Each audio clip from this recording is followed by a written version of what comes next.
É a desagregação do Império 2, fizemos aqui essa duplinha aí, primeira aula que nós tivemos da aula passada, e agora vamos fechar esse conteúdo aí, desagregação 2, não a aula passada, né? Deixa eu corrigir aqui, a aula que teve esse tema, né? Que foi a aula 1, e agora vamos fechar a desagregação do Império.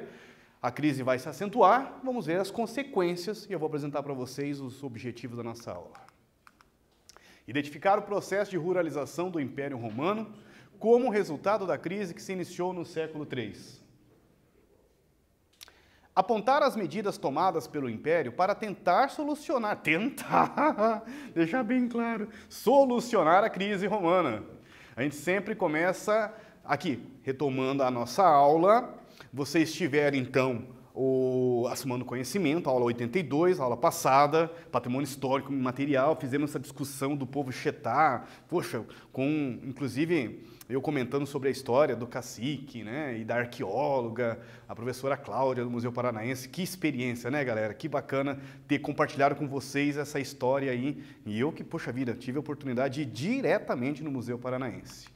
Nessa aula de hoje, vocês vão estudar comigo o processo de ruralização, o que são as vilas romanas, esse termo que parece que é uma coisa mais comum para nós nos dias de hoje, mas vamos tentar entender que não é o mesmo significado lá para o Império Romano, lá na Roma Antiga.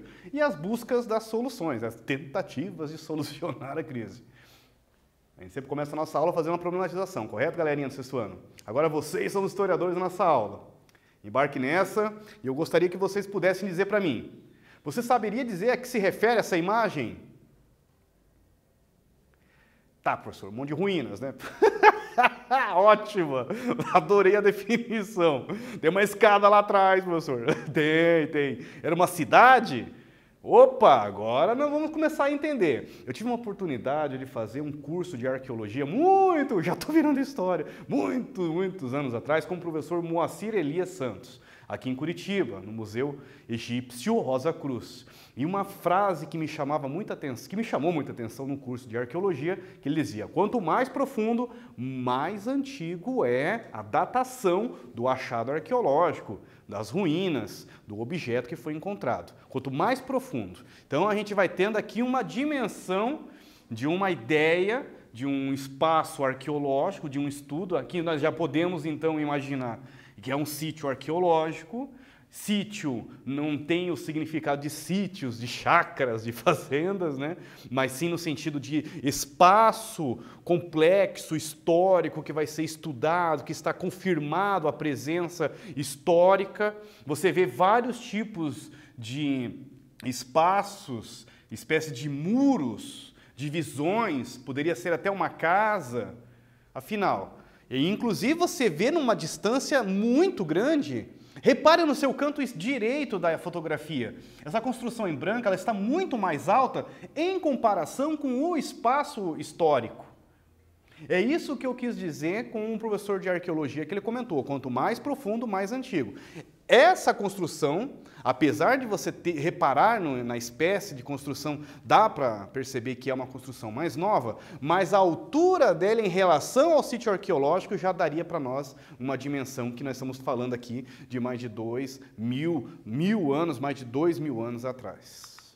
Bom, o tema é as vilas romanas, né? Então começa por aí. Aquilo ali são as ruínas da vila romana de Milreu, fica em Portugal, e era uma vila romana da época do Império Romano.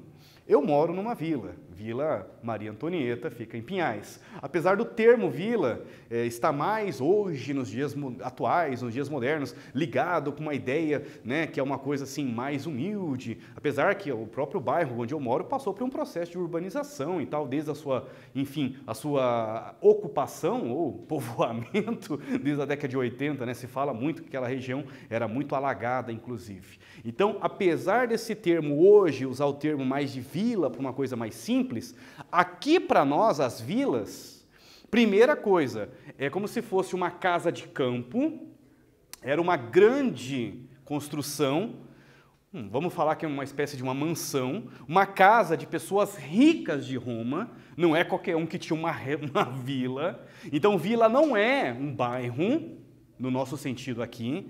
A vila é como se fosse uma casa de campo, esse seria o correto. Vamos pensar num patrício, típico patrício do século II depois de Cristo, ou mesmo antes, né? Antes de Cristo. Ele era um cara muito bem sucedido na vida.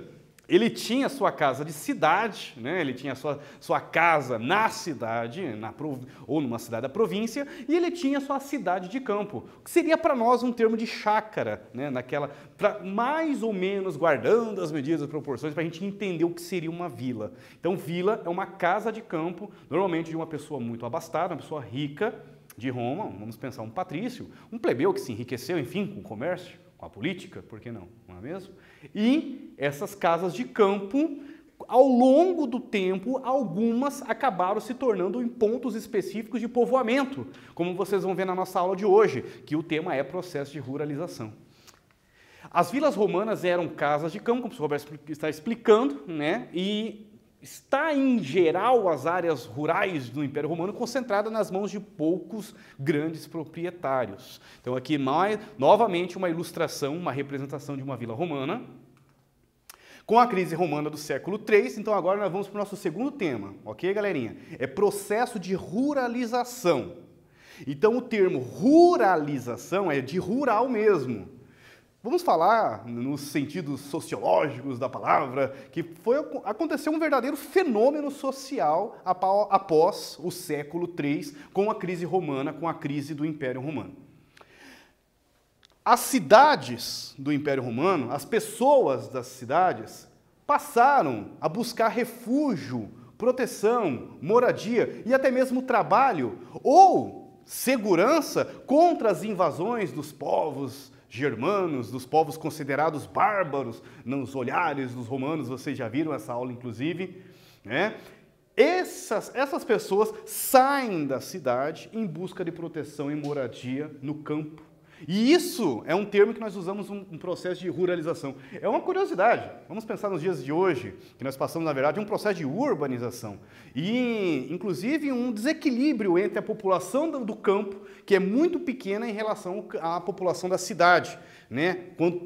Quanto mais tempo passa, infelizmente, não é, uma falta de organização política e políticas públicas, inclusive, também que apoiassem e estimulassem a presença do homem do campo, né? E, poxa vida, e nos últimos anos algumas coisas estão melhorando em alguns locais, outros locais não, né? Acontece essa migração, esse êxodo, né, do campo para a cidade e acaba que nós estamos passando um processo de urbanização. E o espaço rural, e é um problema, né? Porque se não tem camponeses, não tem pequenos agricultores também plantando, quem que coloca comida na nossa mesa, galerinha? Se não, os filhos não continuam a profissão do pai agricultor, quem que continua, né? Aquelas grandes fazendas, mas tudo é uma mecanização, é tudo um outro tipo de agricultura. E as agriculturas pequenas, né? Nós temos que também pensar, né, na verdura, né, no legume, que também está mais relacionado às pequenas agriculturas, né, aos pequenos agricultores, né, agricultura familiar. Vamos lá? Então, esse termo que nós utilizamos de pessoas saindo da cidade para o campo é um processo de ruralização, é um fenômeno, nunca, eu acho que não tem outro momento da história que aconteceu isso, e pessoas saindo do campo, saindo da cidade para ir morar no campo. É um processo de ruralização, uma coisa impressionante. Cidades praticamente desapareceram do Império Romano, estradas quase que foram atrofiadas pelo seu mau uso e pelo pouco uso, né? Enfim, desnecessário mantê-lo, algumas ruas desapareceram e as cidades atrofiaram. Isso é um fenômeno impressionante, ok? O ok não está muito ok, porque essas pessoas, principalmente os pobres, que bateram lá na vila, daquele patrício rico, né? Oi, o senhor, será que tem um lugarzinho para eu poder plantar, cuidar da minha família, da minha esposa, meus filhos vão trabalhar? Olha, se o senhor dá um espacinho aí, me proteger, porque, olha, na cidade está um perigo. Os bárbaros vão lá, saqueiam, matam, escravizam a gente, tá um perigo, não dá para morar na cidade. Se o senhor proteger a gente aqui, eu trabalho para o senhor. Daí o dono da vila, o patrício, o dono da fazenda, né, ficou pensando assim, poxa vida, interessante. Espera um pouco, então que aí se você trabalhar aqui, eu coloco você na minha aldeia ali, você vai ter que trabalhar uns dias para mim aí na semana, vai ter que jurar fidelidade para mim também, viu? E eu prometo que eu vou proteger você sim, eu vou proteger você e a sua família aqui na minha fazenda. Pronto. Está aqui a origem da relação de trabalho chamado colonato, que é o que nós vamos colocar, inclusive nesse ano, com as mudanças que ocorreram na grade curricular, vocês vão estudar o termo feudalismo e uma das bases, né, principalmente de herança dos romanos, que é o colonato, que é essa relação de trabalho de fidelidade e proteção, né? Você trabalha dentro das terras, não é nem escravo, também não é assalariado, quase que uma espécie, é um trabalho servil, é a origem do trabalho servil da Idade Média, do feudalismo, né? O trabalho de servidão dos servos da gleba, né? Os camponeses. A origem dele está aqui e está relacionado com a crise do Império Romano, com esse processo de ruralização. Então vai ser muito bacana, galerinha, que vocês prestem atenção nessa aula e façam, inclusive, essa relação. Ah, eu lembrei quando que essas pessoas foram morar no campo e se submeteram a esse trabalho de servidão, né? Trabalhar em troca de proteção e moradia. E era uma exploração total, ele tinha que pagar até pela ferramenta, como diz o outro, pelo seu uso. Olha só que situação. Vamos para a nossa primeira atividade. O que foi o processo de ruralização que ocorreu em Roma após a crise do século III? Daqui a pouquinho nós voltamos, corrigimos juntos.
Voltei, galerinha. Vamos corrigir juntos? Empobrecidos pela crise econômica e com medo dos germanos, muitos moradores de cidades se mudaram para o campo em busca de abrigo e trabalho. As cidades se esvaziaram e a Europa viveu esse processo de ruralização. Vamos para o nosso próximo tema, né, como diz o outro. As pessoas foram procurar proteção no campo. E os imperadores? Vários imperadores tentaram buscar soluções para a crise. Antes disso, a crise vai se aprofundar, além da questão econômica, uma verdadeira disputa de poderes entre os generais. Até a gente usa um termo que alguns livros de história usam essa linha, de anarquia militar. A, negação, arquia, poder. Então, uma ausência de um poder forte, de uma estabilidade política, né, uma organização forte no poder do Império Romano, facilitava que outros generais marchassem literalmente com as suas legiões para Roma, para derrubar, para destituir. Então, muitos imperadores acabaram sendo assassinados, entrando em combates com outros generais que queriam também o seu poder. É realmente um momento de caos militar total dentro do Império Romano. Uma guerra civil, dá para nós chamarmos assim, as próprias legiões entrando em combates uma contra outras. Lembra das chamadas lealdades dos generais? Pois bem, nós tivemos algumas situações que eu trouxe para vocês. Essa moeda romana com a imagem de um co-imperador Licínio. Houve essas divisões também, às vezes teve mais de um imperador numa região. Olha que situação, né? É um caos mesmo, né? Simplesmente o general se intitulava, eu sou general, eu sou imperador e ponto final. O outro nem como o outro, não tinha nem passado o bastão, por isso que daí aconteciam os conflitos, as disputas de poder. O Licínio, ele foi morto em 324 numa disputa de poder com o também imperador Constantino. Aqui mais uma imagem, busto do imperador Constante, ele governa de 337 a 350, e ele foi morto numa disputa de poder contra o general Magnêncio, que havia, olha que interessante, é o exemplo que o professor Roberto falou. O Magnêncio se autodeclarou novo imperador, chegou nos soldados das legiões e falou, a partir de hoje eu sou novo imperador. Ah, e o outro? O outro nós vamos assassinar, fácil. Daí o outro, inclusive, tenta se esconder, mas acaba sendo morto numa fortificação no sudeste da Gália. Bom, aí, nesse caos militar que já estava instalado no Império Romano, alguns imperadores tomaram algumas decisões políticas. O Diocleciano, em 285, resolveu fazer uma divisão em 4 partes. Pegou o Império Romano e dividiu em 4 partes e cada uma teria um imperador. Então Roma foi governada nesse período, durante o período diocleciano, com 4 co-imperadores, vamos chamar assim, né? E eles, cada um responsável por uma região. Houve uma certa estabilidade durante esse período, mas logo após a morte dele, né, inclusive que acabou falecendo por uma questão de doença, os generais voltam a disputar o cargo de imperador e volta novamente a situação de conflito. Aí entra o Constantino, que foi um outro imperador que também tentou amenizar a crise, a insegurança, as invasões dos povos germanos que estavam ali ameaçando a região da Itália. Ele pega a capital, que era Roma, que vocês já estudaram com o professor Roberto, e migrou para a região de Bizâncio, mais para o lado oriental do Império Romano, para tentar distanciar dos conflitos, das invasões. É a cidade, inclusive, que chegou a ser batizada depois com seu nome, Constantinopla, e hoje é a capital da Turquia, Istambul. Para solucionar a crise, como diz o outro, passa a régua, chegou o Teodósio, em 395 falou, vamos fazer o seguinte, eu tenho 2 filhos, vou dividir em 2 partes. Não, estou brincando, é mentira. Sim, é verdade. Não sei se ele só tinha 2 filhos, mas ele dividiu para seus 2 filhos governarem. O Império foi dividido, o Império Romano, em 2 áreas, o Império Romano do Ocidente, com a capital em Roma, e a outra área do centro do Império, outra parte do Império Romano, passou a se chamar Império Romano do Oriente, com a capital nessa cidade que o professor Roberto comentou, né, que é a cidade de Constantinopla, depois passou a ser Bizâncio, era Bizâncio, depois Constantinopla, depois passou a ser Istambul, na Turquia. Está aqui o exemplo. Em vermelho, o Império Romano do Ocidente, essa divisão aconteceu em 395, e em roxo, a divisão do Império Romano do Oriente. Poxa, a Itália está aqui, né, o modelinho da bota. Vocês conseguem relocalizar. Até a galera do estúdio aqui, o Rafa vai dar um pontinho junto comigo. Mais ou menos aqui estaria a capital, Roma. A capital de Constantinopla estaria aqui, ó, quase dividindo entre a Europa e a Ásia, vamos chamar de uma Euroásia, vamos dizer assim. Essa está a ligação, e era uma cidade portuária praticamente, né? Ela não tem acesso terrestre dos dois lados, apenas por ela, e ela realmente passou a ser uma cidade com trocas culturais, comerciais impressionante, que vocês vão ver nas próximas aulas, quando entrarmos no Império do Oriente, que vocês vão estudar a história do Império Bizantino. Fechou? Chegou o grande momento? Vamos fazer juntas comigo, hein? É com vocês, hein, galerinha? Com a crise romana do século III, cidades se esvaziaram e a Europa viveu um processo de, letra A, urbanização, B, ruralização, C, de reconstrução, ou letra D, de feudalização. Letra A, B, C ou D, galerinha? Muito bem, acertaram, letra B, de ruralização. Vocês esquecem da minha telecinese, né? Fechamos? Opa! Então, vimos hoje ruralização, vilas romanas, a crise. Não percam o próximo. Galerinha, ó, que tema bacana para nós trabalharmos semana que vem. Próxima aula, desculpe.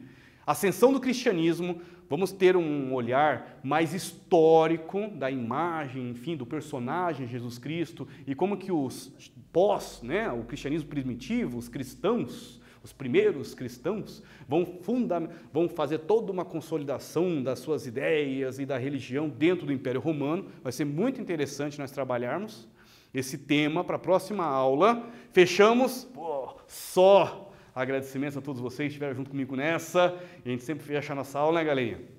Foco nos estudos, força, um pouquinho de fé não faz mal a ninguém. Abração para o norte do Paraná, ei, que a galera de Terra Roxa que está me encontrando lá, valeu!